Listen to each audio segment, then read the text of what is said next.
Hello everyone, আমি পূজা। আমার নতুন একটি ব্লগে আপনাদের সবাইকে অনেক অনেক স্বাগতম। আশা করি সবাই খুব ভালো আছেন, আমিও খুব ভালো আছি। আজকে যেদিনের ব্লগটা শেয়ার করছি সেদিন ছিল রথ।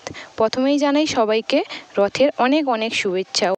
আজকে সকাল থেকে রাত পর্যন্ত কি করলাম সেটাই আপনাদের সঙ্গে আজকে শেয়ার করব। রথের দিন সকাল সকাল এই যে দেখছো গাছ লাগাচ্ছি। আসলে আগের দিন বাবুকে নিয়ে একটু ডাক্তারের কাছে গেছিলাম। কী জন্য গেছিলাম একটু পরেই বলছি।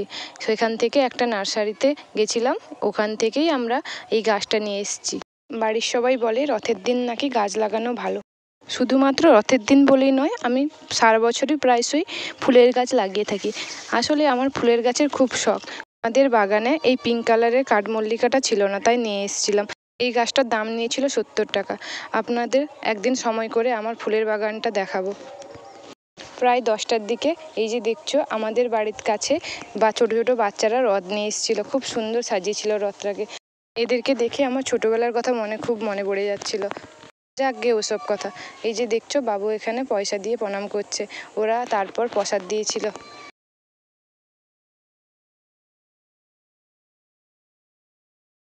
আপনাদেরকে বললাম না কিছুক্ষণ আগে যে গতকাল বাবুকে নিয়ে ডাক্তারের কাছে গেছিলাম। কারণ হলো বাবুর গায়ে কিছু একটা গুঁড়ি গুঁড়ি মতো বেরিয়েছিল। বাড়ির সবাই বুঝতেই পারছিলাম না কি হচ্ছে, কিন্তু সেটাই খুব চুলকানি হচ্ছিল। এই জন্য ডাক্তারের কাছে নিয়ে গেছিলাম।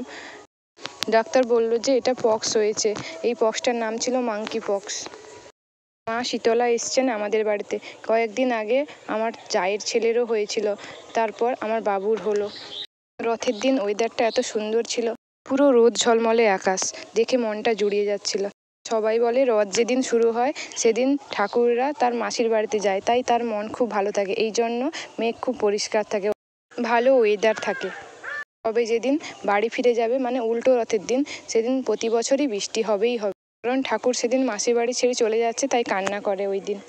বাবুর যেহেতু বসন্ত হয়েছে, এই জন্য ডাক্তার বলছিল তাকে নিম পাতা জল করে গাটা মুছিয়ে দিতে। এই জন্য নিম পাতা তুলে নিয়ে এলাম।